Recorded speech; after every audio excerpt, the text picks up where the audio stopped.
Hi everyone, welcome back to my channel, Gitanjali Story Time in Manipuri. Ngasidi wari ani lizage. Wari se anda ngasigi di angang machagi wari wana taurage.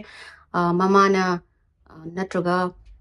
stepmother ka my parents kana crime taubagi wari ni. Wari se chahi mga suba Mackenzie. Hai pa angang nupi macha maga maigi manaw nupi Michaela Mason hana chahi suba angang moy ani gi wari ni. Wari se haudringaida moi kitang background kano kitang haizage Mackenzie ga Michaela ga se maigi mapa apokpa mapa ga di lemina yeduga mama atombi ga lemina raga mai mama sina Hillary kawi atombi se Hillary gi macha biological haitare mana masana poksa macha ani maga uziki Michaela ga Mackenzie ga leire duga mapa ga moi ngai leibani yum sida ada nongma Hillary sina mama tombi niko Hillary ga Andrew Mason haye moi gi mama pa se dana mama tombi sina Hillary sina nongma 911 phone tawraga mai macha nupi to chakchadre adagi chaw oya de khote ising kanu ju kamta aina pi bukudingi into I chaw ya de khote na hairap pasida saigi 911 gi mi jing da kaino angang jaba ya dra 911 phone tawra isibo na hang basida mana duro aina chawga de khote loiraga aina bathroom da irujabada Mackenzie do kanu lekthare e aduduga sor hondre huje maigi aigi nupa Mackenzie gi mapa Andrew na CPR pibada response tawdre khotre do na ambulance da thabiro kholo na adumai na tawre tawbadagi di ngasai moi first responder angang ni haibadu moi sida angang se yamna kanu taruga lowi du na first responder se kudak talai hedi kutna thukna lai laaga moisina thong hangto yang kansida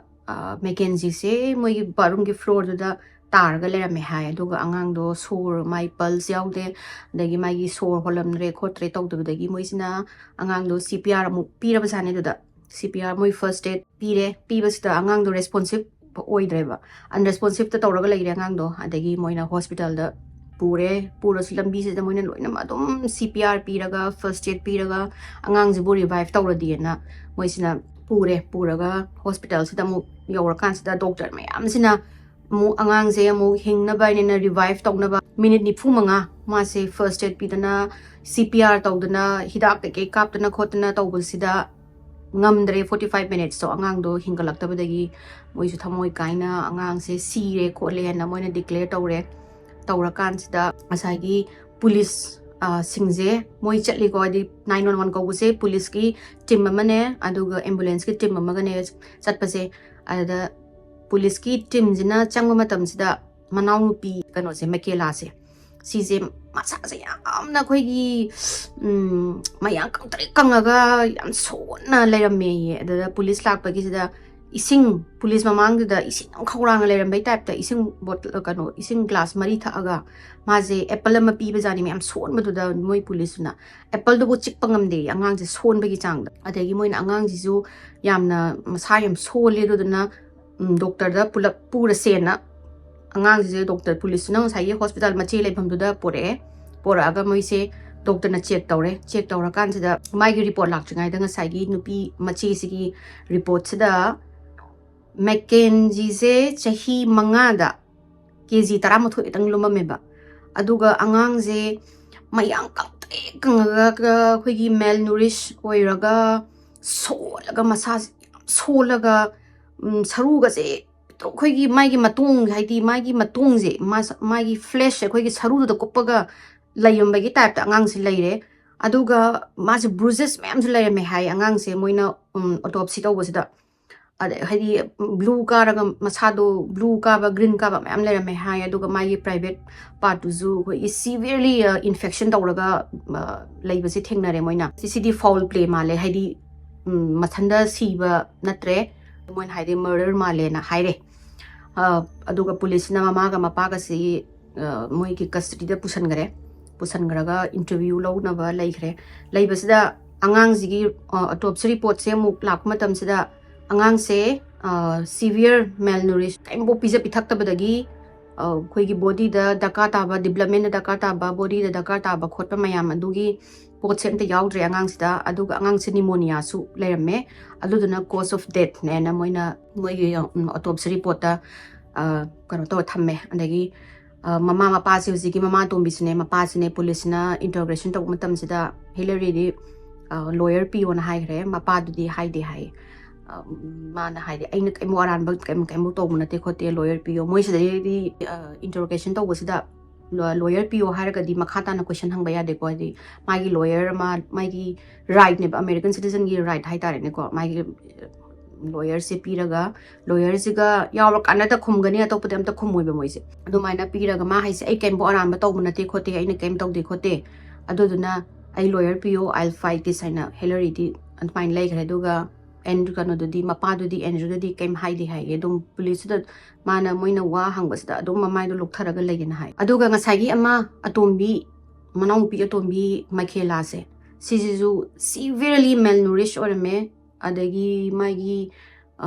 ꯁꯔꯨ ꯐꯩꯒꯟꯒꯤ ꯁꯔꯨ ꯑꯅꯤꯁꯤꯐꯥꯎ ꯇꯦꯛꯑꯦ ꯍꯥꯏꯌꯦ ꯃꯥꯁꯦ ꯆꯠꯀꯦ ꯇꯧꯕ ꯍꯣꯠꯅꯕꯗ ꯑꯗꯨꯛꯀꯤ ꯃꯇꯤꯛ ꯑꯉꯥꯡꯗꯣ ꯁꯣꯜꯂꯒ ꯑꯗꯨꯛꯀꯤ ꯃꯇꯤꯛ ꯑꯉꯥꯡꯗꯣ ꯃꯦꯜꯅꯨꯔꯤꯁ ꯑꯣꯏꯔꯝꯕ ꯑꯩꯈꯣꯏꯒꯤ ꯃꯁꯥꯗꯣ ꯌꯥꯝꯅ ꯁꯣꯜꯂꯒ ꯆꯥꯗꯕ ꯊꯛꯇꯕꯒꯤ ꯃꯥꯒꯤ ꯁ꯭ꯀꯤꯟꯒꯁꯤꯁꯨ ꯌꯥꯝ ꯗ꯭ꯔꯥꯏ ꯑꯣꯏ ꯍꯥꯏ ꯑꯗꯒꯤ ꯃꯣꯏꯒꯤ ꯉꯁꯥꯏꯒꯤ ꯗꯣꯛꯇꯔꯗꯨꯅ ꯄꯣꯔꯛꯄꯗ ꯌꯦꯡꯕꯁꯤꯗ ꯑꯉꯥꯡꯒꯤ ꯁꯔꯨꯒꯁꯨ ꯂꯣꯏ ꯀꯥꯞꯊꯣꯛꯑ ꯂꯩꯕ ꯍꯥꯏꯇꯥꯔꯦ ꯃꯇꯣꯡ ꯑꯝꯇ ꯌꯥꯎꯗ꯭ꯔꯒ ꯃꯅꯥꯎꯅꯨꯄꯤꯁꯤꯅ KG 8 ꯈꯛꯇꯪꯈꯛ ꯂꯨꯝꯃꯦꯕ ꯆꯍꯤ 3ꯗ ꯑꯉꯥꯡꯁꯦ ꯑꯗꯨꯛꯀꯤ ꯃꯇꯤꯛ ꯍꯥꯏꯗꯤ ꯑꯟꯗꯔ ꯋꯦꯠ ꯑꯣꯏꯕ ꯑꯗꯨꯛꯀꯤ ꯃꯇꯤꯛ ꯑꯉꯥꯡꯁꯦ ꯃꯣꯏꯅ ꯈꯪꯗꯦ ꯃꯣꯏꯅ ꯄꯤꯖꯗ꯭ꯔꯤꯔꯥ ꯑꯉꯥꯡꯗꯨꯕꯨꯗꯤ ꯃꯁꯥꯒꯤ ꯈꯔ ꯄꯤꯀꯤ ꯏꯇꯔ ꯑꯣꯏꯕꯖꯥꯅꯤꯗ ꯃꯣꯏꯅ ꯆꯥꯗ꯭ꯔꯦꯅ ꯄꯤꯖꯔꯝꯃꯔꯣꯏꯕ ꯃꯃꯥ ꯇꯣꯝꯕꯤꯗꯨꯅ ꯍꯥꯏꯗꯤ ꯑꯉꯥꯡꯗꯣ ꯅꯤꯡꯉꯥꯏ ꯃꯣꯏꯁꯤꯗ ꯄꯤꯀꯤ ꯏꯇꯔꯁꯦ ꯑꯩꯁꯨ ꯈꯪꯉꯦ ꯑꯩꯒꯤ ꯏꯆꯥꯅꯨꯄꯤ ꯑꯍꯟꯗꯨꯁꯨ ꯌꯥꯝꯅ ꯄꯤꯀꯤ ꯏꯇꯔ ꯑꯣꯏꯕꯁꯦ ꯌꯥꯝꯅ ꯄꯦꯁꯦꯟꯁ ꯌꯥꯝꯅ ꯂꯩꯇꯗꯤ ꯌꯥꯗꯕꯅꯦꯕ ꯑꯗꯨꯗꯨꯅ ꯃꯃꯥꯗꯣ ꯃꯥꯒꯤ ꯃꯆꯥ ꯑꯁꯦꯡꯕ ꯅꯠꯇꯕꯅꯤ나 ꯃꯣꯏꯅ ꯆꯥꯒꯦ ꯍꯥꯏꯗꯕꯤꯗ ꯍꯥꯏꯗꯤ ꯆꯥꯔꯔꯣꯏ ꯍꯥꯏꯕꯗ ꯆꯥꯔꯨꯅꯨ ꯀꯥꯏꯅ ꯇꯧꯕꯤꯔꯝꯕ꯭ꯔꯥ ꯈꯪꯕ꯭ꯔꯥ ꯑꯗꯨꯒꯨꯝꯕꯁꯨ ꯂꯩꯔꯝꯗꯧ ꯃꯥꯜꯂꯦꯅ ꯍꯥꯏ ꯑꯗꯨꯒ ꯃꯥꯏꯈꯦꯂꯥꯁꯤꯁꯦ ꯃꯣꯏꯅ ꯃꯃꯥꯒ ꯃꯄꯥꯁꯤꯒꯗꯤ ꯊꯝꯕ ꯌꯥꯔꯔꯣꯏ ꯍꯥꯏꯅ ꯃꯥꯒꯤ ꯉꯁꯥꯏꯒꯤ ꯀꯩꯅꯣꯒꯤ ꯍꯤꯂꯔꯤꯒꯤ ꯃꯆꯥ ꯑꯅꯤ ꯃꯥꯒꯤ ꯕꯥꯏꯑꯣꯂꯣꯖꯤꯀꯦꯜ ꯃꯆꯥ ꯑꯅꯤꯗो ꯃꯣꯏ ꯑꯍꯨꯝꯁꯦ ꯃꯣꯏꯒꯤ ꯃꯌꯨꯝꯗꯒꯤ ꯂꯧꯊꯣꯛꯑꯒ ꯃꯣꯏꯅ ꯀꯁꯇꯗꯤ ꯂꯧꯁꯟꯈꯔꯦ ꯃꯣꯏ ꯁ꯭ꯇꯦꯠꯅ ꯄꯨꯂꯤꯁꯀ ꯒꯣꯔꯃꯦꯟꯒꯅ ꯑꯗꯨꯒ ꯕꯥꯏꯑꯣꯂꯣꯖꯤꯀꯦꯜ ꯃꯆꯥ ꯑꯅꯤꯁꯤꯗꯤ ꯌꯥꯝ ꯍꯦꯜꯗꯤ ꯑꯣꯏꯔꯒ ꯀꯔꯤꯝꯐꯧ ꯇꯧꯗꯦꯕ ꯉꯁꯥꯏꯒꯤ ꯃꯥꯏ ꯁ꯭ꯇꯦꯞ ꯗꯣꯇꯔ ꯑꯅꯤꯁꯦ ꯈꯛꯇꯅꯦꯕ ꯉꯁꯥꯏꯒꯤ ꯀꯩꯅꯣ ꯇꯧꯔꯤꯁꯦ ꯕꯣꯗꯤ ꯃꯣꯏꯒꯤ ꯉꯁꯥꯏ ꯃꯦꯜꯅꯨꯔꯤꯁ ꯑꯣꯏꯔꯤꯕ ꯈꯣꯠꯂꯤꯕ ꯁꯤꯡꯁꯦ ꯉꯁꯥꯏꯒꯤ ꯃꯥꯒꯤ ꯁ꯭ꯇꯦꯞ ꯗꯣꯇꯔ ꯑꯅꯤꯗꯨꯅꯦꯕ ꯑꯗꯨꯒ ꯃꯥꯒꯤ ꯍꯦꯛ ꯕꯥꯏꯑꯣꯂꯣꯖꯤꯀꯦꯜ ꯃꯆꯥꯗꯨꯗꯤ ꯀꯩꯝ ꯇꯧꯔꯝꯗꯦ ꯑꯦꯟꯗ꯭ꯔꯨꯒꯤ ꯃꯆꯥꯒꯗꯣ ꯉꯥꯛꯇꯅꯤ ꯇꯧꯔꯝꯃꯤꯁꯦ ꯃꯥꯏꯀꯦꯂꯥꯁꯦ ꯗꯣꯛꯇꯔ ꯃꯣꯏꯅ ꯗꯥꯏꯒꯅꯣꯁ ꯇꯧꯕꯗꯁꯨ ꯃꯥꯁꯦ ꯐꯦꯂꯔ ꯇꯨ ꯊ꯭ꯔꯥꯏꯚ ꯍꯥꯏꯅ ꯍꯥꯏꯗꯤ ꯆꯥꯎꯕ ꯍꯦꯟꯗꯕ ꯑꯉꯥꯡ ꯑꯗꯒꯤ ꯃꯣꯇꯣ ꯁ꯭ꯀꯤꯜꯁꯤꯁꯨ ꯑꯉꯥꯡꯅ ꯆꯥꯎꯔꯛꯄꯗ ꯆꯥꯕ ꯊꯛꯄꯁꯦ ꯌꯥꯝꯅ ꯗꯔꯀꯥꯔ ꯇꯥꯏ ꯀꯩꯒꯤꯅꯣꯗ ꯃꯣꯏꯒꯤ ꯃꯣꯇꯣꯔ ꯁ꯭ꯀꯤꯜ ꯃꯣꯏꯒꯤ ꯗꯤꯕꯂꯞꯃꯦꯟ ꯃꯣꯏꯒꯤ ꯕ꯭ꯔꯦꯟꯒꯤ ꯗꯤꯕꯂꯞꯃꯦꯟ ꯑꯗꯨ ꯃꯌꯥꯝꯁꯤꯡꯗꯨꯗ ꯑꯗꯨꯒꯤ ꯗꯔꯀꯥꯔ ꯇꯥꯕ ꯃꯌꯥꯝꯗो ꯃꯣꯏꯅ ꯆꯥꯗ꯭ꯔꯕꯅꯤꯅ ꯄꯤꯖꯗ꯭ꯔꯕꯅꯤꯅ ꯑꯉꯥꯡꯗꯣ ꯉꯁꯥꯏꯒꯤ ꯐꯦꯂꯔ ꯇꯨ ꯊ꯭ꯔꯥꯏꯚ ꯍꯥꯏꯀꯣ ꯃꯣꯏꯁꯦ ꯆꯥꯎꯕ ꯍꯦꯟꯗꯕ ꯑꯩꯈꯣꯏꯒꯤ ꯀꯩꯅꯣ ꯀꯣꯂꯤ ꯑꯣꯟꯕ ꯀꯥꯏꯅꯒ ꯑꯩꯈꯣꯏꯒꯤ ꯃꯩꯇꯩꯔꯣꯟꯗ ꯍꯥꯏꯔꯒꯅ ꯑꯗꯨꯒꯨꯝꯕꯗꯣ ꯑꯗꯨꯒ ꯃꯥꯒꯤ ꯃꯣꯇꯣꯔ ꯗꯤꯕꯂꯞꯃꯦꯟ ꯍꯥꯏꯗꯤ ꯃꯥꯏ ꯕ꯭ꯔꯦꯟꯒꯤ ꯗꯤꯕꯂꯞꯃꯦꯟꯁꯤꯁꯨ ꯌꯥꯝꯅ ꯋꯥꯠꯂꯦꯅ ꯗꯥꯏꯒꯅꯣꯁ ꯇꯧꯔꯦ ꯑꯗꯒꯤ ꯃꯃꯥꯒ ꯍꯧꯖꯤꯛꯀꯤ ꯍꯤꯂꯔꯤꯒ ꯑꯦꯟꯗ꯭ꯔꯨꯒꯁꯦ ꯑꯉꯥꯡ ꯅꯦꯒ꯭ꯂꯦꯛ ꯇꯧꯕꯒꯤꯅꯦ ꯑꯉꯥꯡ ꯆꯥꯏꯜ ꯑꯕ꯭ꯌꯨꯁꯅꯦ ꯑꯗꯨꯗꯨꯒ ꯃꯔꯗꯔꯒꯤ ꯃꯣꯏꯁꯦ ꯆꯥꯔꯖ ꯇꯧꯔꯒ ꯖꯦꯜꯗ ꯊꯝꯈ꯭ꯔꯦ ꯊꯝꯃꯒ ꯃꯣꯏꯒꯤ ꯇ꯭ꯔꯥꯏꯜ ꯇꯧꯔꯅꯤꯅ ꯍꯥꯏꯔꯦ ꯇ꯭ꯔꯥꯏꯜ ꯇꯧꯕꯁꯤꯗ ꯃꯣꯏ ꯃꯤ ꯃꯈꯜ ꯃꯌꯥꯝ ꯃꯣꯏꯒꯤ ꯑꯦꯒꯦꯟꯁꯇ ꯂꯥꯛꯀꯅꯤ ꯃꯣꯏꯒꯤ ꯗꯤꯐꯦꯟ ꯇꯧꯅꯕ ꯃꯌꯥꯝ ꯌꯥꯎꯔꯛꯀꯅꯤ ꯑꯗꯨꯗ ꯃꯣꯏꯒꯤ ꯑꯍꯥꯟꯕꯗ ꯃꯣꯏꯒꯤ ꯗꯤꯐꯦꯟꯗ ꯃꯣꯏ ꯗꯤꯐꯦꯟ ꯇꯧꯕ ꯁꯤꯗ ꯀꯅꯥ ꯂꯥꯛꯀꯦ ꯍꯥꯏꯕꯁꯤꯗ ꯃꯥꯏꯈꯦꯂꯥꯒ ꯃꯦꯀꯦꯟꯖꯤꯒꯤ ꯃꯕꯣꯛꯁꯦ ꯃꯣꯏꯗ ꯍꯪꯕ ꯃꯇꯝꯗ ꯃꯥꯅ ꯑꯉꯥꯡ ꯑꯅꯤꯗꯣ ꯌꯥꯝꯅ ꯄꯤꯀꯤ ꯏꯇꯔꯗꯤ ꯑꯣꯏꯕꯅꯦ ꯑꯗꯨ ꯀꯩꯅꯣꯒ ꯍꯤꯂꯔꯤꯒ ꯑꯦꯟꯗ꯭ꯔꯨꯒꯅꯗꯤ ꯍꯥꯏꯗꯤ intentionally ꯑꯉꯥꯡꯗꯣ hurt ꯇꯧꯔꯣꯏ ꯈꯣꯠꯂꯣꯏꯅ ꯈꯣꯠꯂꯤꯅ ꯍꯥꯏꯖꯥꯅꯤ ꯑꯗ ꯉꯁꯥꯏꯒꯤ ꯂꯣꯌꯔꯁꯤꯅ ꯑꯗꯣ ꯅꯪ ꯑꯉꯥꯡꯗꯣ ꯃꯌꯥꯡ ꯌꯥꯝ ꯀꯪꯉꯦ ꯑꯅꯤꯃꯛ ꯀꯪꯉꯦ ꯈꯪꯕ ꯅꯠꯇ꯭ꯔꯥꯅ ꯍꯥꯏꯕꯁꯤꯗ ꯃꯥꯅ ꯍꯣꯏ ꯃꯌꯥꯡꯕꯨꯗꯤ ꯀꯪꯉꯦ ꯕꯠ ꯑꯩꯈꯣꯏ ꯍꯞꯇꯥ 2 ꯃꯃꯥꯡꯗ ꯍꯧꯖꯤꯛꯀꯤ ꯃꯦꯀꯦꯟꯖꯤꯁꯤꯅ ꯁꯤꯗ꯭ꯔꯤꯉꯩꯒꯤ ꯍꯞꯇꯥ 2ꯒꯤ ꯃꯃꯥꯡꯗ ꯀꯦꯝꯄꯤꯡ ꯆꯠꯂꯨꯏ ꯀꯦꯝꯄꯤꯡꯗꯁꯨ ꯑꯉꯥꯡꯗꯣ ꯃꯁꯥ ꯑꯗꯨꯝ ꯈꯤꯡꯉꯤ ꯑꯉꯥꯡ ꯑꯇꯣꯞꯄꯁꯤꯡ ꯑꯗꯨꯝ ꯁꯥꯟꯅꯩ ꯈꯣꯠꯂꯤꯅ ꯑꯗꯥꯏꯅ ꯃꯕꯣꯛꯁꯤꯅ ꯍꯥꯏ ꯃꯕꯣꯛꯁꯤꯗꯤ ꯑꯦꯟꯗ꯭ꯔꯨꯒꯤ ꯃꯃꯥ ꯑꯣꯏꯗꯣꯏꯅꯦꯕꯀꯣ ꯑꯗꯨꯗꯨꯅ ꯃꯆꯥꯒꯤ ꯃꯤꯆꯪ ꯆꯪꯉꯤꯔꯥ ꯀꯔꯤꯅꯣ ꯑꯗꯨꯗꯤ ꯃꯃꯥꯗꯣ ꯅꯠꯇ꯭ꯔꯒꯅ ꯑꯁꯦꯡꯕꯒꯤ ꯃꯕꯣꯛꯇꯨꯅ ꯑꯉꯥꯡꯗꯣ ꯌꯥꯝꯅ ꯅꯣꯏꯅ ꯎꯔꯨꯔꯕ꯭ꯔꯥ ꯑꯗ ꯐꯣꯇꯣ ꯂꯩꯕ꯭ꯔꯥ ꯈꯣꯠꯄ꯭ꯔꯥ ꯅꯉꯣꯟꯗ ꯅꯪꯅ ꯆꯠꯂꯨꯕꯒꯤ ꯍꯥꯏꯅ ꯃꯥꯅ ꯂꯩꯌꯦꯅ ꯐꯣꯇꯣꯁꯨ ꯎꯠꯄꯁꯤꯗ ꯐꯣꯇꯣꯁꯤꯗꯁꯨ ꯑꯉꯥꯡ ꯑꯅꯤꯁꯦ ꯃꯌꯥꯝ ꯀꯪꯉꯒ ꯉꯁꯥꯏꯒꯤ ꯍꯤꯂꯔꯤꯒꯤ ꯃꯆꯥ ꯑꯅꯤꯗꯨꯒꯅ ꯃꯁꯥꯗꯣ ꯗꯨꯞ ꯗꯨꯞ ꯂꯥꯎꯔ ꯐꯔꯒ ꯎꯕꯁꯤꯗ ꯃꯥꯅ nana asije uba matamsida angangsingje dang hangbra Hillary da haidi karmain no mayang su amna kangise kari gino hangbra na habida mana hoi kharabudi kange do angang do zum chai khole do na aisu hangre aigi haidi aina hangbam thokpra haina khalude kai gino da mana mamoina parents ni na moina parents na tawbuni na haina aina khuting jaludre na daina khummi ada mana nangi phone lay banatra nangi na sunu pini nang phone do tawraga nang at least state ta chalaga angang sing do welfare mta check tawbiu kholo na nang karon tawbra check tawbra khopra na hamada mana tawdre na dain khumme mabok si jo upai lay trabani na adagi second gi moigi witness ama lakpasina Hillary gi mapa sila ani Hillary mapa sida hange noi na haina angang se karam kanda last time nang kong kanda ui kholena ada Hillary mapa sina thani mamu ki mamang da u hi angang do na habda nangna noi mi na angang do matam da angang je gi condition je suk yapna phate haina mayang kang da na khotna soli je kari gi noi report tawdri do khotri do na hang matam sida mana angang jing do yamna picky eater oi moi haise angang de yam picky eater oi ado ai gi chanu pi sisu di phattaba hingcha bi nu pi din na te mana kai do bagi angang do hatoino ai gi iya nu pa sisu kari do bagi mana hema gi hek ma chanu pi ni mana kai do bagi adu maina intentionally ka maina neglect tok tonu khotoino na moi sina yamna moi gi hadi kan tawraga for da yam ngange ngang do sai gi court jury sing do court na dim laudre kai no da ngasai gi angang je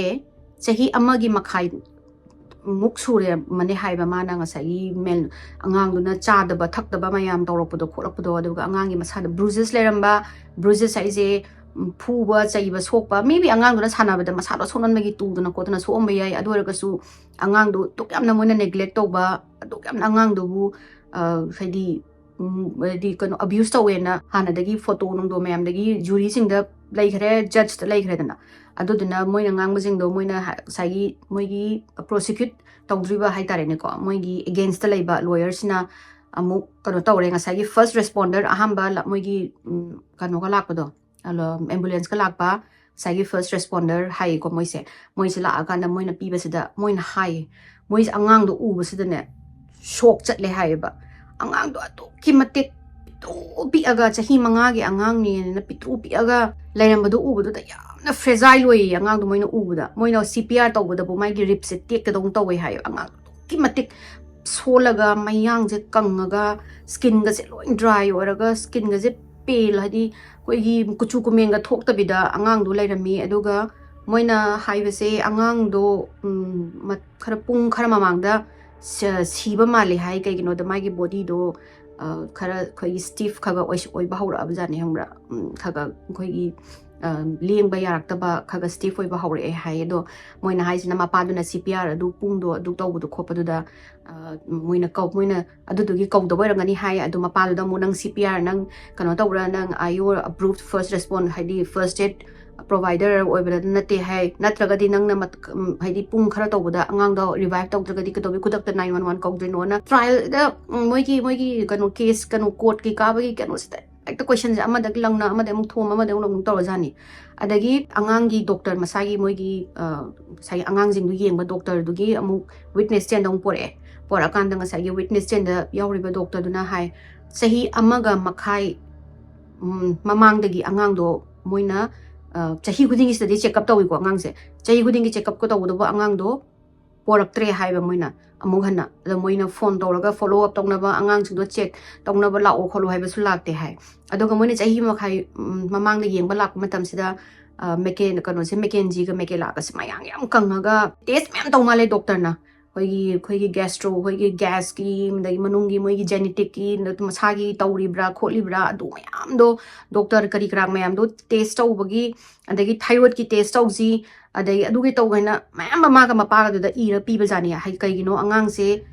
angang ai di sahi khudingi tha khudingi weight hengat kadabani adu mai weight ti sungin hengat tre tabu tar e ani makse adu duna sigi test mayam se taw sigi doctor sing je uno kholo therapy tawna bu khona ba mayam se tawna mama ga mapa ga sida huziki Hillary ga Andrew ga sida piba sida moi ani sina amata tawde ba dui test to adu kari gi no na moi chu hange ada moi na haise ma yam chilli moi ani two jobs sawi mapa du zu thabak ani chatli mama du zu chatli du nangdam ne ngap khota bane na hai adu moi na mo haise manau nangi macha ani du di karamai na doctor da pura yengi no kholi no na ꯑꯗꯨꯃꯥꯏꯅ ꯑꯃꯨꯛ ꯍꯥꯏꯅꯔꯛꯑꯦ ꯃꯣꯏꯒꯤ against ꯂꯥꯛꯏꯁꯦ ꯑꯍꯨꯝ ꯁꯨꯕꯗ ꯉꯁꯥꯏꯒꯤ ꯃꯦꯀꯦꯟꯖꯤꯒ ꯃꯦꯀꯦꯂꯥꯒꯤ ꯃꯃꯥ ꯑꯁꯦꯡꯕꯁꯦ ꯁꯦꯜꯚꯤ ꯀꯧꯋꯦꯕ ꯃꯥꯁꯤꯅ ꯂꯥꯛꯇꯣꯏꯅꯦꯕ ꯃꯥꯒ ꯀꯩꯗꯧꯕꯒꯤ ꯂꯩꯃꯤꯟꯅꯗ꯭ꯔꯤꯅꯣꯅ ꯍꯥꯏꯕꯁꯤꯗ ꯁꯦꯜꯚꯤꯒ ꯑꯦꯟꯗ꯭ꯔꯨꯒ ꯂꯩꯃꯤꯟꯅꯕꯒꯤ ꯃꯇꯝꯁꯤꯗ ꯃꯕꯥꯅꯤꯁꯤ ꯌꯥꯝ ꯈꯠꯅꯕ ꯇꯣꯏꯅ ꯈꯠꯅꯕ ꯐꯨꯅꯕ ꯆꯩꯅꯕ ꯌꯥꯝ ꯇꯧꯕꯖꯥꯠꯅꯤ ꯇꯧꯕꯗꯩꯗ ꯑꯦꯟꯗ꯭ꯔꯨꯗ ꯅꯣꯡꯃ ꯃꯈꯨꯠ ꯑꯩꯈꯣꯏꯒꯤ ꯈꯔ ꯀꯩꯅꯣꯃ ꯐꯤꯖꯤꯀꯦꯂꯤ ꯑꯦꯇꯦꯛ ꯇꯧꯕꯖꯥꯠꯅꯤꯗ ꯁꯦꯜꯚꯤꯅ ꯑꯗ ꯄꯨꯂꯤꯁ ꯀꯧꯔꯒ ꯄꯨꯂꯤꯁꯅ ꯃꯥꯁꯦ ꯗꯣꯃꯦꯁꯇꯤꯛ ꯚꯥꯏꯂꯦꯟꯁꯀꯤ ꯕꯨꯛ ꯇꯧꯔꯒ ꯖꯦꯜꯗ ꯊꯝꯃꯦ ꯍꯥꯏꯌꯦ ꯑꯗꯨꯗꯨꯒ ꯗꯤꯚꯣꯔꯁ ꯇꯧꯔꯒ ꯃꯃꯥꯁꯤꯗꯤ ꯌꯥꯝꯅ ꯌꯥꯝ ꯁꯥꯎꯒꯟꯕ ꯑꯩꯈꯣꯏꯒꯤ ꯌꯥꯝꯅ ꯚꯥꯏꯂꯦꯟꯠ ꯑꯣꯏꯕꯅꯤ ꯑꯗꯨꯗꯨꯅ ꯃꯃꯥꯗ ꯀꯁꯇꯗꯤ ꯄꯤꯗꯕꯤꯗ ꯑꯦꯟꯗ꯭ꯔꯨꯗ ꯑꯉꯥꯡꯁꯦ ꯀꯁꯇꯗꯤ ꯄꯤꯕꯅꯦꯕ ꯑꯗꯣ ꯃꯃꯥꯁꯤꯅꯁꯨ ꯍꯥꯏꯁꯦ ꯑꯩꯅ ꯑꯉꯥꯡ ꯑꯅꯤꯗꯣ ꯎꯅꯒꯦ ꯂꯥꯛꯀꯦꯅ ꯍꯥꯏꯕ ꯋꯥꯔꯤ ꯁꯥꯟꯅꯒꯦ ꯍꯥꯏꯕꯗ ꯁꯨꯡꯁꯥꯟ ꯁꯥꯟꯅꯍꯟꯗꯦ ꯅꯣꯡꯃꯅ ꯁꯤꯗꯩꯗ ꯃꯥ ꯊꯕꯛ ꯆꯠꯂꯤ ꯃꯌꯨꯝꯗ ꯂꯩꯇꯦꯅ ꯍꯥꯏꯔꯛꯏ ꯅꯣꯡꯃꯅ ꯑꯗꯨ ꯇꯧ ꯍꯥꯏꯔꯛꯏ ꯑꯩꯅ ꯑꯉꯥꯡꯗꯣ ꯁꯤꯗ꯭ꯔꯤꯉꯩ ꯃꯃꯥꯡꯗꯒꯤ ꯊꯥ ꯑꯃꯗꯒꯤ ꯍꯦꯟꯅ ꯃꯥꯅ ꯖꯦꯜꯗꯒꯤ ꯍꯦꯛ ꯊꯣꯛꯂꯛꯄꯒ ꯃꯥꯏꯅ ꯑꯉꯥꯡꯁꯦ ꯌꯥꯝꯅ ꯀꯩꯅꯣ ꯇꯧꯅꯕ ꯍꯣꯠꯅꯕꯅꯦ ꯍꯥꯏ ꯀꯟꯇꯦꯛ ꯇꯧꯅꯕ ꯍꯣꯠꯅꯕꯁꯤꯗ ꯃꯣꯏ ꯑꯅꯤꯁꯤꯅ ꯁꯪꯉꯤꯒ ꯁꯪꯗꯦꯒ ꯑꯗꯒꯤꯗꯤ ꯅꯪ ꯂꯥꯛꯑꯀꯥꯟꯗ ꯑꯩ ꯏꯆꯥ ꯂꯩꯔꯤꯉꯩꯗ ꯅꯪ ꯂꯥꯛꯄ ꯅꯨꯡꯉꯥꯏꯇꯦ ꯈꯣꯠꯇꯦ ꯑꯗꯨ ꯇꯧꯗꯦꯗ ꯇꯧꯗꯦꯅ ꯇꯧꯕꯤꯕꯗꯒꯤ ꯑꯩ ꯏꯆꯥꯗꯣ ꯃꯣꯏꯅ ꯑꯩꯒ ꯁꯨꯡꯎꯟ ꯎꯅꯍꯟꯗꯦ ꯈꯣꯠꯇꯦꯅ ꯃꯃꯥꯗꯣ ꯌꯥꯝ ꯀꯞꯄꯒ ꯃꯣꯏꯒꯤ ꯀꯩꯅꯣꯗ ꯉꯥꯡꯕꯖꯥꯠꯅꯤ ꯑꯦꯒꯦꯟꯁꯇ ꯍꯣꯏ ꯑꯩꯒꯤ ꯏꯆꯥ ꯅꯨꯄꯤꯗꯣ ꯆꯥꯕꯕꯨꯗꯤ ꯈꯔ ꯍꯥꯏꯗꯤ ꯄꯤꯀꯤ ꯑꯣꯏ ꯑꯅꯤꯃꯛ ꯑꯗꯨ ꯑꯣꯏꯔꯒꯁꯨ ꯑꯗꯨꯛ ꯊꯤꯅ ꯑꯩꯒ ꯂꯩ ꯃꯇꯝꯗꯗꯤ ꯑꯗꯨꯃꯥꯏꯅ ꯇꯧꯗꯦ ꯁꯤꯅꯦꯕ ꯑꯉꯥꯡꯗꯣ ꯃꯥꯒ ꯍꯤꯂꯔꯤꯒ ꯂꯩꯈꯤꯕꯗꯒꯤ ꯇꯧꯕꯅꯦꯅ ꯃꯃꯥꯗꯨꯅ ꯑꯅꯝꯕ ꯍꯤꯂꯔꯤꯗ ꯁꯥꯎꯔꯒ ꯌꯥꯝ ꯉꯥꯡꯉꯦ ꯃꯣꯏꯒꯤ ꯀꯩꯅꯣꯁꯤꯗ ꯃꯣꯏꯒꯤ ꯀꯣꯔꯠ ꯀꯦꯁꯀꯤꯁꯤꯗ ꯑꯗꯨꯒ ꯉꯁꯥꯏꯒꯤ ꯑꯉꯥꯡ ꯑꯣꯇꯣꯞꯁꯤ ꯑꯃꯨꯛ ꯂꯧꯔꯤꯕ ꯗꯣꯛꯇꯔꯁꯤ ꯑꯃꯨꯛꯅ ꯃꯥꯒꯤꯅ ꯑꯃꯨꯛ ꯂꯥꯛꯄꯁꯤꯗ ꯑꯣꯇꯣꯞꯁꯤꯒꯤ ꯗꯣꯛꯇꯔꯁꯤꯅ ꯍꯥꯏꯁꯦ ꯑꯉꯥꯡꯗꯣ ꯃꯣꯏꯅ ꯄꯨꯔꯛꯄ ꯃꯇꯝꯗ several hours ꯃꯃꯥꯡꯗ ꯁꯤꯕ ꯃꯥꯜꯂꯤ ꯀꯩꯒꯤꯅꯣꯗ ꯃꯥꯒꯤ ꯕꯣꯗꯤ ꯇꯦꯝꯄꯔꯦꯆꯔꯗꯣ ꯌꯥꯝ ꯂꯣ ꯑꯣꯏꯔꯒ ꯃꯣꯏꯒꯤ ꯔꯤꯒꯔꯤ ꯃꯣꯇ꯭रिꯁ ꯍꯥꯏꯕ꯭ꯔꯥ ꯌꯥꯝ ꯕꯣꯗꯤ ꯀꯟꯓꯜꯂꯛꯄꯗꯣ ꯑꯩꯈꯣꯏꯒꯤ ꯁꯤꯔꯀꯥꯟꯗ ꯕꯣꯗꯤ ꯁ꯭ꯇꯤꯐ ꯑꯣꯏꯁꯜꯂꯛꯄꯗꯣ ꯑꯗꯨꯗꯨꯒꯤ ꯄ꯭ꯔꯣꯁꯦꯁꯇ ꯂꯩꯔꯝꯃꯦ ꯑꯗꯨꯗꯨꯅ ꯀꯩꯅꯣꯗꯗꯤ ꯗꯥꯏꯒꯅꯣꯁꯇꯗꯤ ꯑꯉꯥꯡꯗꯣ ꯍꯥꯏꯗꯤ several hours ꯃꯃꯥꯡꯗ ꯁꯤꯔꯒ ꯃꯣꯏꯅ ꯍꯦꯜꯞ ꯂꯧꯗꯕꯅꯦꯅ ꯑꯗꯨꯃꯨꯛ ꯍꯥꯏꯔꯦ ꯑꯗꯒꯤ ꯃꯊꯪꯗ ꯑꯃꯨꯛ ꯃꯦꯀꯦꯂꯥꯕꯨ ꯂꯥꯌꯦꯡꯉꯤꯕ ꯗꯣꯛꯇꯔꯁꯤ ꯑꯃꯨꯛ ꯂꯥꯛꯑꯒ ꯃꯦꯀꯦꯂꯥ ꯃꯣꯏꯅ ꯍꯧꯖꯤꯛꯀꯤ ꯇ꯭ꯔꯥꯏꯜ ꯇꯧꯔꯤꯕ ꯍꯞꯇꯥ ꯑꯍꯨꯝ ꯃꯔꯤꯁꯤꯗ ꯃꯦꯀꯦꯂꯥꯁꯦ ꯃꯁꯥꯁꯦ ꯐꯒꯠꯂꯛꯑꯒ ꯃꯥꯁꯦ ꯑꯩꯈꯣꯏꯒꯤ ꯄꯥꯎꯟ ꯃꯥꯒꯤ ꯀꯦꯖꯤꯒꯁꯦ ꯍꯦꯟꯒꯠꯂꯛꯇꯣꯏꯅꯦꯕ ꯑꯉꯥꯡꯁꯦ ꯃꯁꯥꯁꯤꯁꯨ ꯀꯟꯈꯠꯂꯛꯑꯅꯤ ꯑꯗꯒꯤꯗꯤ she was doing fine she was doing very well actually very well हाइतारेको मासे अदुदुना मोय ngасai मोयना चादे थक्ते हाइबगी एमा मोयना तौबदो अदुदुमा कनो तौरेदना मदुगी अगेंस्ट अम लेखरे ngसाइगी मेकेलागी डॉक्टर दुना अंगांगजे फोटो नुंगदो उतना कोतना मोयना अहांबा पोरकपदारा अंगांगजे फीमर अनि टी मोय मनाक्ता लेबदा एप्पल अमबु चिकपंगमदे खोते हाय अदुगा हुजिकना हप्ता अनि अहुमसिदा मोयना हदि ममा पागी कस्टडीदगी लौथोगा मोयगे लेबा स्टेट का लेबा मतमसिदा अंगांगजे अदुकी मदिक थ्राइव तौरेबा चाव हदि मसागदो ममाइगदो खरगा दुबदुब कलौरक्तना मसागज मतोंगजे यावजदना चाबा होय खरा चानिंगदेना खरदि तोमाले अदुगा अदुरगसु Moyna चानिंगबा पोतुदि फजरा चायेबा अदुना ताकपदि ngसाइगी ममादुगा मपादुगना अंगांगदो neglect तौबनी हाइबदुमा proof तौरे अदुगा Moyna neglect तौरगा अंगांगदुना सीबनी खोपनेना अदुमाइना मोयगी against मयाम pile up तौरे कनो मयामसे मोय खोय एविडेंस मयामसे पाइल अप तौबदगी मोयसे याम कन्ना फजना मोय खतनै हाय अमने लॉयर अनि दुसु होय माइगी दुसु लॉयर ने माजु डिफेंड तौते यादबनिना डिफेंड याम तौनबो होतनबा माले अदुरगसु ज्यूरीना मोयसे गिल्टीना वर्डिक्ट तौरे जज नजु तौरे अदुगा जनवरी की 29 2016 दा मोय अनिमक लाइफ सेंटेंस पी पुंसी चुपा जेल दा लाइबा हाइना लाइफ सेंटेंस की वर्डिक्ट तारगा मोय अनि अदुगी कनो पीरे दंडीदो पीरे साइगी मेकेलादो अदुगा कनोगी हेलरी की मचा अनि दुदी फोस्टर केयर रेना सिदा मोयगी अंगांग थंबम लै मामा पाना नेग्लेक्ट तौबा अब्यूज तौबा लैबजे मोयगी चाइल्ड प्रोटेक्टिव सर्विस ने लागा फोस्टर केयर थम्मे फोस्टर केयर हाइसे थम्बसिदा वंस मोय स्टेट की सिदा चंगखरदि अंगांग दो दुम थीबा फंगरोय बा हाइदि ममा मापादु दगी थीबा फंगरोय स्टेट ना रिवील तौजबो हाइदि कराइदा मोय ममिंग पंथा लोय ओंथोगा लम ओंथोगा अंगांग दो थमगिदोइनेबा अदुमाइना साइगी हेलरी की मचा अनि दुने अदुदुगा मेकेलागसे फोस्टर दा थम्बिरे हाय अदु मतम खर लेरकांदा ममा शेल्बीसना डॉक्टर दगी माइगी साइकोलॉजी माइगी फाइनेंशियल दगी माइगी साइकोलॉजिस्ट सिंगदना क्लियरेंस पीरा मतुंगदा मचानुपीदो मेकेलादो ममागा रियूनाइट तौनयेन हाय अदु हुजिक मेकेलासे मसागा याम फरगा यामना डेवलप तौदना मसागा टिक टिक लावरगा लेयेना हाय अनी सूब वारीसीना गार्नेट स्पेयर है चाही तरुक सूब अंगाम की वारीनी मासे December 3rd 2008 ta poe lesi spare haina mama sida poga garnet se masa se na badum dagi sick koi bangang ga na ba masa son mangang dum oi bizani ma se popada po leraga weeks khara phar kan sida ma se thau chaw ba ta yadre kaptana mabuk ni yek pagi type ta kaptana khotana tawdagi mama sina mai sangom sida kaigumba mangonda jana da ba yawra male na mana formula mu sila formula sing ji pithae formula sing ju thau yadre mu maze kappi khotpi tawduna da em tawdagi mama sina mu magi sangom dune formula ne mix tawga mu pithab jane pithakpada ju angang ji yadre ba thau haraga weight se gain su taw tawdagi ma se pakhatana doctor da pure angang se lehau to yawre mabuk na da na kappe khotle tawdagi adagi doctor singsina magi blood test tawrakan sida magi blood sida sodium gi thum gi level se yam wang yaw lerame wang yaw lerame dagi doctor singsina IV tawraga magi ngasai gi thum sodium gi yawbodo IV tawraga loina flush tokthokpira kan sida mama sida mana hare adi angang se huzik magi sodium do loina flush tawre aduduna yumda puthaba yarani adu ma se formula gumba ngata oina adi pitha agasu sodium da yamna nemba nangsu sodium wangba pocha gano khotkano aduduga magi special formula ma maminga pibiram jani angang du pitha okholona adai mana pure angang se yumda halle lesisna aduga angang se numit week ama mo ani mo leraga amuk kanna mo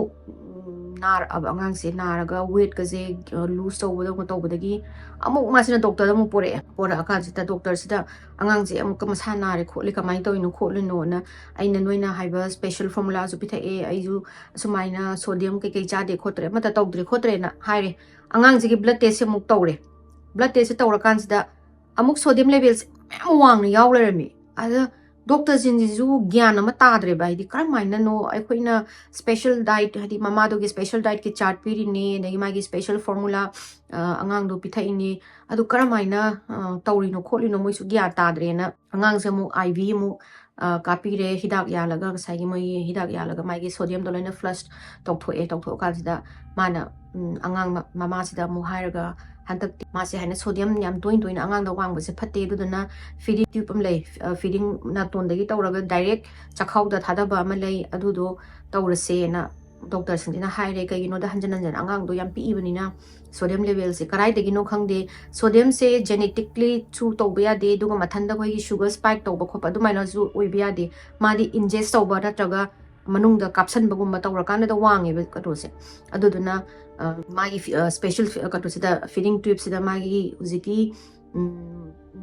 nutrients ke yawba khotpa mana tungboda chaga kana ba khotpa mayam do adu sing do pulap nose do ina moigi nose feeding do ina tawrasi na adu maina khanare adagi di lesis na haire kai no si gi problem se kamain to ino aisu doctor ahumari sure yengi se karamaina si gi anaba se kamaina ko handuino khotoino haida doctor jing su explain to ba haitreba karamaina tawduino haidi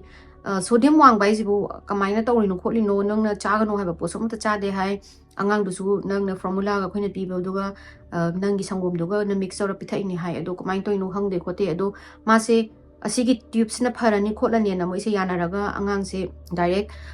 tube ta halaga moise haure layengba hauraga angang se dum nang ju check to kholo chaba khopado na adu maina doctor na sumong da takle 9 months mo treatment tawraga hujiki IV mai direct adum hapchen bire mai kaino sida angang se adum marak ta mai gi sodium je adum wang bagi amuk doctor da amuk hari por aga mu flush tawba adagi amuk mayum da putharaga mu khara leraga mu poraga mu flush tawba adana sum tawle re angang se adi ma se karamaina tawino su doctor sing su khangdre adagi mama du na su yamna khoi concern oraga ta tawbi kholo hadi moi je karamaina angang si na hadi kari laina no je moi su haiba ngamdre angang si da test mem tawdu bu angang du pi bani angang ni na karamaina test tawdu khotoino ade moina mo haire ma chahi pharakpagi mapang jaba horapodu da aduda pura sodium ka aga moi mana chabe aba pot khar khak amung charaga amu yeng sena adu maina mu hairaga mana ngasagi mama sina haire ai phare dudi ai haina diary amada magi mana chaba kari chai kram kanda kari chai kayam chagi kari pochai chai khole haibado ai fazana details oina ai irage kari gumba ꯃꯉꯣꯟꯗ ꯑꯃꯨꯛ ꯍꯟꯅ ꯁꯣꯗꯤꯌꯝꯁꯦ ꯁ꯭ꯄꯥꯏꯛ ꯇꯧꯔꯒꯗꯤ ꯑꯩꯅ ꯈꯪꯅꯕ ꯑꯗꯨꯒ ꯅꯣꯏꯅꯁꯨ ꯃꯥꯒꯤ ꯆꯥꯔꯠꯇꯨ ꯌꯦꯡꯉꯒ ꯁꯤ ꯆꯥꯕꯩꯁꯦ ꯑꯣꯏꯅꯕꯅꯦꯅ ꯑꯗꯨꯃꯥꯏꯅ ꯃꯃꯥꯁꯤꯅ ꯑꯦꯚ꯭ꯔꯤ ꯃꯥꯅ ꯆꯥꯕ ꯐꯨꯗ ꯈꯨꯗꯤꯡꯒꯤ ꯑꯗꯒꯤ ꯃꯥꯒꯤ ꯏꯁꯤꯡ ꯑꯣꯏꯁꯅꯨ ꯁꯪꯒꯣꯝ ꯑꯣꯏꯁꯅꯨ ꯑꯃ ꯑꯣꯏꯁꯅꯨ ꯂꯣꯏꯅꯃꯛ ꯃꯥꯅ ꯏꯁꯜꯂꯒ ꯍꯦꯛ ꯁꯣꯗꯤꯌꯝ ꯋꯥꯡꯕꯒ ꯗꯣꯛꯇꯔꯗ ꯑꯃꯨꯛ ꯄꯨꯕ ꯈꯣꯠꯄ ꯑꯃꯨꯛ ꯇꯧꯔꯕꯖꯥꯠꯅꯤ ꯑꯗꯣ ꯁꯨꯃꯥꯏꯅ ꯁꯣꯗꯤꯌꯝ ꯋꯥꯡꯉ ꯇꯧꯕꯁꯦ ꯑꯉꯥꯡꯁꯦ ꯐꯤꯚꯔ ꯇꯧꯒꯅꯤ ꯍꯦꯗꯦꯛ ꯇꯧꯒꯅꯤ ꯑꯗꯒꯤ ꯆꯥꯎ ꯊꯛꯎ ꯑꯝꯇ ꯌꯥꯔꯣꯏ ꯃꯕꯨꯛ ꯅꯨꯡꯉꯥꯏꯇꯗꯅ ꯑꯉꯥꯡꯁꯦ ꯀꯟꯅ ꯀꯞꯄꯤ ꯈꯣꯠꯄꯤ ꯑꯗꯨꯃꯥꯏꯅ ꯑꯗꯨꯝ ꯇꯧꯔꯦ ꯃꯥꯁꯤ ꯃꯥꯏ ꯂꯥꯏꯐꯁꯤꯁꯨ ꯑꯗꯨꯝ ꯑꯁꯨꯃꯥꯏꯅ ꯁꯨꯝ ꯑꯉꯥꯡꯗꯨꯒꯤ ꯅꯥꯕꯅꯦ ꯗꯣꯛꯇꯔ ꯆꯠꯄꯅꯦ ꯑꯉꯥꯡ ꯅꯥꯕꯒꯤ ꯍꯣꯠꯅꯕꯅꯦ ꯇꯧꯔꯒ ꯃꯥꯁꯨ ꯑꯗꯨꯝ ꯆꯍꯤ ꯑꯃ ꯑꯅꯤ ꯑꯗꯨꯃꯥꯏꯅ ꯑꯗꯨꯝ ꯂꯩꯔꯛꯑꯦ ꯃꯣꯏꯁꯦ ꯑꯦꯂꯥꯕꯦꯃꯥꯗ ꯂꯩꯕ ꯑꯗꯒꯤ ꯃꯣꯏꯅ ꯅ꯭ꯌꯨ ꯌꯣꯔꯛꯇ ꯁꯤꯐ ꯇꯧꯔꯁꯦꯅ ꯍꯥꯏꯔꯒ ꯃꯣꯏꯁꯦ ꯅ꯭ꯌꯨ ꯌꯣꯔꯛꯇ ꯁꯤꯐ ꯇꯧꯔꯛꯑꯦ ꯃꯃꯥꯒ ꯃꯆꯥꯒꯁꯦ ꯇꯧꯔꯛꯑꯒ ꯃꯣꯏꯅ ꯍꯥꯏꯕꯗꯣ ꯃꯣꯏ ꯀꯝꯃ꯭ꯌꯨꯅꯤꯇꯤ ꯑꯃ ꯂꯩꯌꯦꯕꯀꯣ ꯑꯩꯈꯣꯏꯒꯤ ꯐꯦꯂꯣꯁꯤꯞ ꯀꯧꯕ ꯀꯝꯃ꯭ꯌꯨꯅꯤꯇꯤ ꯑꯃ ꯂꯩ for all age and disable ꯍꯥꯏꯅ ꯃꯣꯏꯅ ꯅ꯭ꯌꯨ ꯌꯣꯔꯛꯁꯤꯗ ꯂꯩ ꯅ꯭ꯌꯨ ꯌꯣꯔꯛꯁꯦ ꯁꯤꯒꯤ ꯃꯐꯝꯁꯤꯗ ꯂꯩꯕꯁꯦ ꯐ꯭ꯔꯤꯗ ꯂꯩꯔꯒ ꯃꯣꯏꯅ ꯉꯁꯥꯏꯒꯤ ꯂꯩꯔꯤꯕ ꯍꯥꯏꯗꯤ ꯅꯍꯥꯁꯤꯡꯁꯤꯅ ꯃꯣꯏ ꯐꯦꯃꯤꯂꯤ ꯃꯌꯨꯝ ꯂꯩꯇꯕ ꯑꯗꯨꯒꯨꯝꯕ ꯃꯣꯏꯁꯤꯡꯁꯤꯅ ꯍꯧꯖꯤꯛꯀꯤ ꯐꯦꯂꯣꯁꯤꯞꯁꯤꯗ ꯂꯩꯔꯒ ꯑꯍꯟꯒ ꯗꯤꯁꯦꯕꯜꯁꯤꯡꯒ ꯇꯦꯛ ꯀꯦꯌꯔ ꯇꯧꯔꯒ ꯃꯣꯏꯅ ꯐ꯭ꯔꯤꯗ ꯆꯥꯕ ꯊꯛꯄ ꯂꯩꯕ ꯌꯥꯕ ꯑꯗꯨꯒꯨꯝꯕ ꯃꯐꯝꯅꯤ ꯑꯗꯨ ꯃꯇꯝ ꯆꯍꯤ ꯑꯃꯃꯨꯛꯇꯤ ꯌꯥꯝ ꯅꯨꯡꯉꯥꯏꯅ ꯂꯩꯔꯝꯃꯦ ꯍꯥꯏꯌꯦ ꯒꯥꯔꯅꯦꯠꯁꯤꯁꯨ ꯌꯥꯝ ꯍꯔꯥꯎꯅ ꯍꯥꯏꯗꯤ ꯑꯍꯟꯁꯤꯡꯗꯨ ꯃꯔꯛꯇ ꯁꯥꯟꯅꯗꯅ ꯈꯣꯠꯇꯅ ꯇꯧꯔꯒ ꯑꯗꯒꯤꯗꯤ ꯑꯍꯟꯁꯤꯡꯅꯁꯨ ꯍꯥꯏꯗꯤ ꯑꯉꯥꯡꯗꯣ ꯀꯣꯏꯆꯦꯟꯒ ꯆꯦꯟꯗꯅ ꯈꯣꯠꯇꯅ ꯌꯥꯝꯅ ꯍꯦꯜꯗꯤ ꯑꯣꯏꯕ ꯑꯉꯥꯡ ꯑꯣꯏꯔꯒ ꯌꯥꯝꯅꯁꯨ ꯅꯨꯡꯁꯤꯕ ꯑꯉꯥꯡ ꯑꯣꯏꯕꯒꯤ ꯑꯍꯟꯁꯤꯡꯗꯨꯗꯁꯨ ꯌꯥꯝꯅ ꯑꯉꯥꯡꯗꯣ ꯅꯨꯡꯁꯤ ꯍꯥꯏ ꯃꯣꯏꯅ ꯍꯧꯖꯤꯛꯀꯤ ꯃꯐꯝꯁꯤꯗ ꯂꯩꯔꯤꯉꯩ ꯃꯇꯝꯁꯤꯗ ꯑꯗ ꯅꯣꯡꯃ ꯑꯉꯥꯡꯁꯦ ꯀꯟꯅ ꯂꯩꯍꯧ ꯇꯧꯔꯛꯄ ꯗꯣꯛꯇꯔꯗ ꯑꯃꯨꯛ ꯄꯨꯔꯒ ꯍꯜꯂꯛꯑꯀꯥꯟꯁꯤꯗ ꯃꯃꯥꯁꯤꯅ ꯃꯥꯁꯤ ꯕ꯭ꯂꯣꯛ ꯑꯃ ꯏꯔꯒꯦ ꯑꯉꯥꯡꯁꯤꯒꯤ ꯑꯅꯥꯕꯁꯦ ꯀꯔꯤꯅꯣ ꯈꯪꯉꯛꯇꯦ ꯑꯩꯈꯣꯏꯅ ꯍꯧꯖꯤꯛ ꯍꯥꯏꯗꯤ ꯆꯍꯤ 3 4 ꯁꯨꯖꯜꯂꯛꯑꯦ ꯑꯉꯥꯡꯁꯦ ꯑꯗꯣ ꯑꯗꯨꯝ ꯗꯣꯛꯇꯔꯗ ꯑꯩꯒꯤ ꯄꯨꯟꯁꯤꯁꯦ ꯗꯣꯛꯇꯔꯗꯒ ꯍꯧꯖꯤꯛꯀꯤ ꯃꯐꯝꯗꯨꯒ ꯂꯩꯕ ꯍꯥꯏꯅ ꯃꯥꯁꯦ ꯕ꯭ꯂꯣꯛ ꯑꯃ ꯏꯔꯒ ꯃꯥꯅ ꯒꯥꯔꯅꯦꯠ ꯗ ꯒ꯭ꯔꯦꯠ ꯍꯥꯏꯅ ꯃꯥꯅ ꯏꯕꯤꯔꯦ ꯕ꯭ꯂꯣꯛ ꯑꯃ ꯑꯉꯥꯡꯁꯤꯒꯤ ꯃꯇꯥꯡꯗ ꯑꯉꯥꯡꯁꯤꯅ ꯁ꯭ꯇ꯭ꯔꯒꯜ ꯇꯧꯕ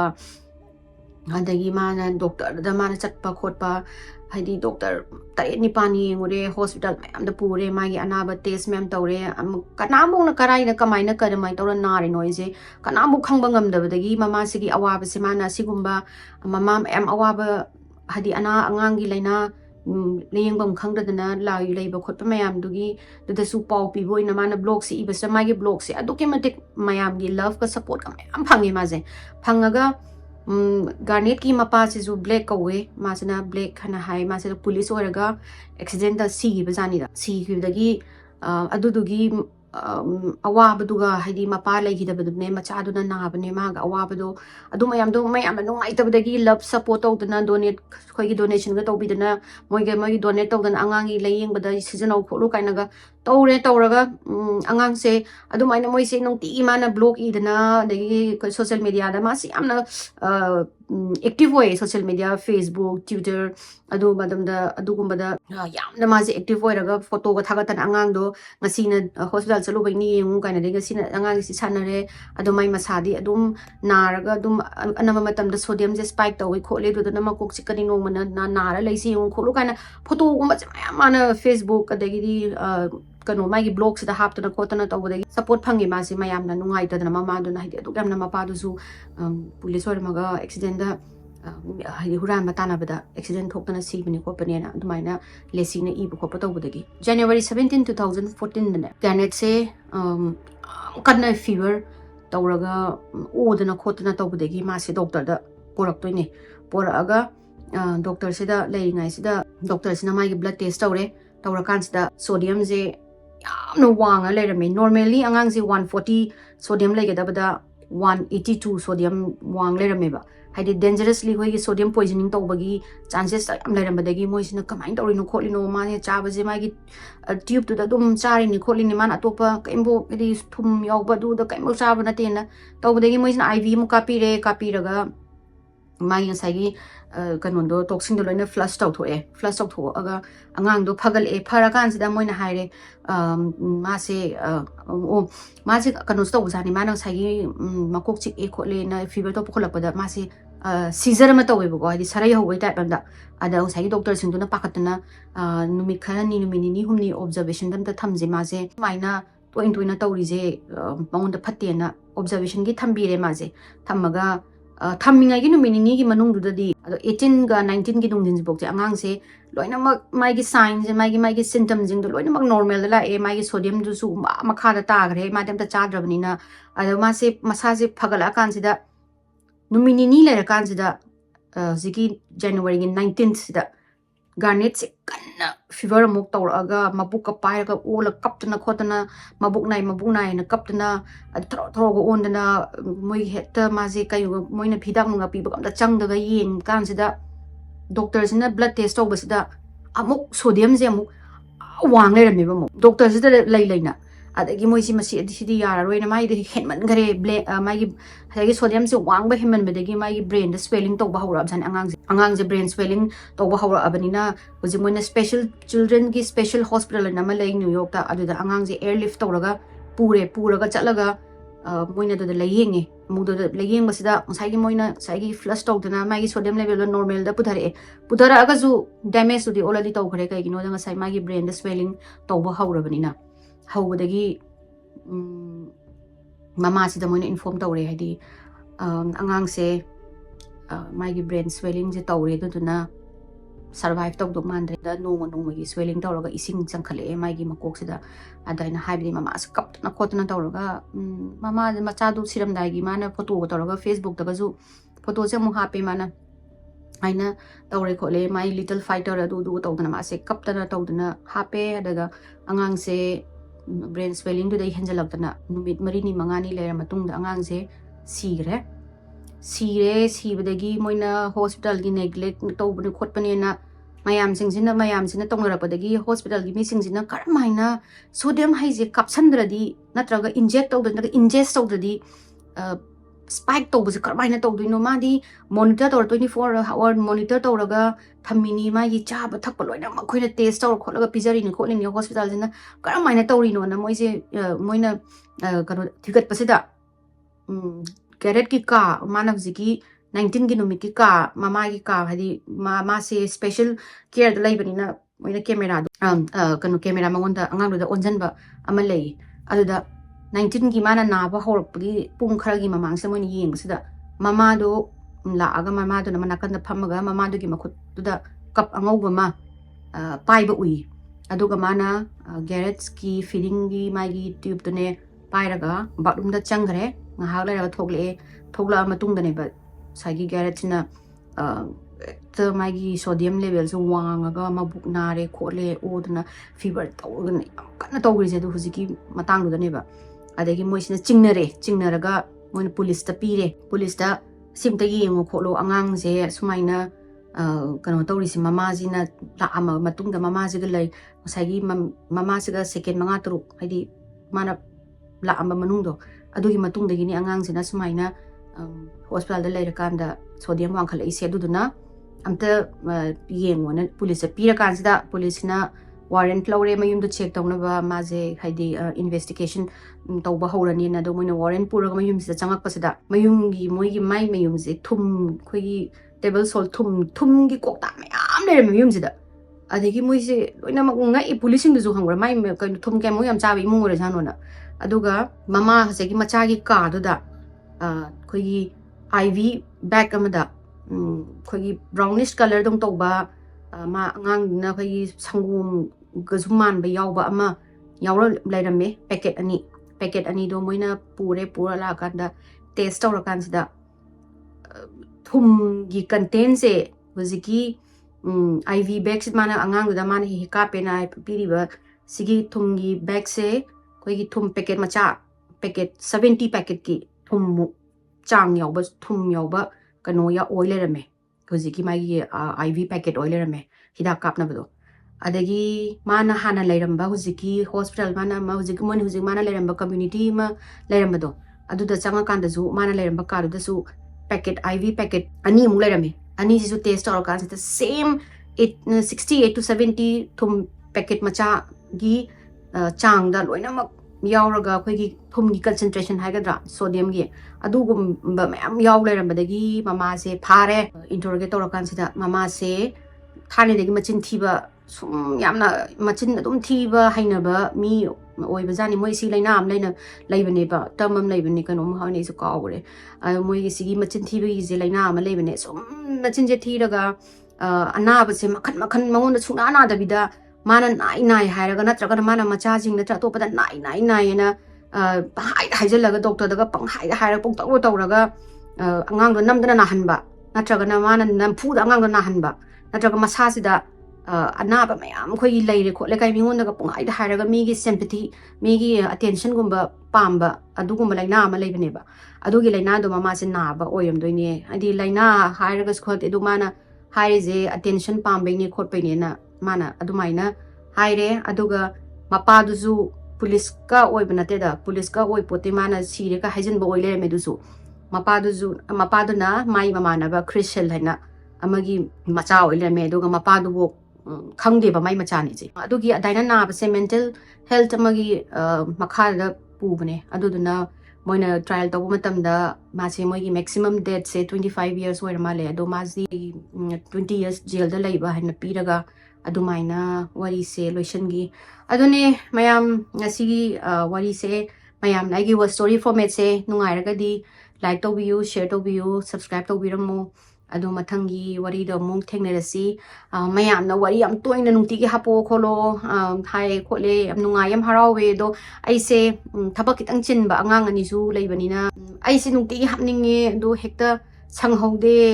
ꯁꯪꯗꯕꯗꯅ ꯑꯩꯅ ꯉꯝꯃꯒꯗꯤ ꯑꯩꯁꯦ every 2 days ꯑꯩ ꯍꯥꯞꯅꯕ ꯍꯣꯠꯅꯕꯅꯦ ꯑꯩ ꯉꯝꯕ ꯑꯣꯏꯖꯒꯦ ꯑꯗꯣ ꯅꯨꯡꯇꯤꯒꯤ ꯍꯥꯞꯄꯗꯨꯗꯤ ꯉꯝꯗꯕ ꯑꯩꯗꯤ ꯊꯕꯛ ꯇꯣꯏꯗ ꯆꯤꯜꯂꯦ ꯀꯅꯥꯝꯕꯨ ꯁꯤꯗꯩꯗ ꯂꯩꯇꯕꯅꯤꯅ ꯑꯉꯥꯡ ꯑꯅꯤ ꯀ꯭ꯂꯥꯁ ꯅꯨꯡ ꯊꯤꯟꯕ ꯈꯣꯠꯄ ꯌꯨꯝꯒꯤ ꯍꯣꯠꯅꯕꯅꯦ ꯍꯦꯛꯇ ꯉꯝꯍꯧꯗꯦ ꯑꯗꯣ ꯃꯌꯥꯝ ꯋꯥꯔꯧꯕꯤꯒꯅꯨ ꯑꯩꯅ ꯉꯝꯃꯤꯉꯩ ꯑꯩ ꯌꯥꯝ ꯇꯣꯏꯅ ꯋꯥꯔꯤꯁꯦ ꯍꯥꯞꯅꯕ ꯇꯧꯖꯒꯦ ꯑꯗꯨꯗꯤ ꯃꯊꯪꯗ ꯑꯃꯨꯛ ꯊꯦꯡꯅꯔꯁꯤꯀꯣ ꯕꯥꯏ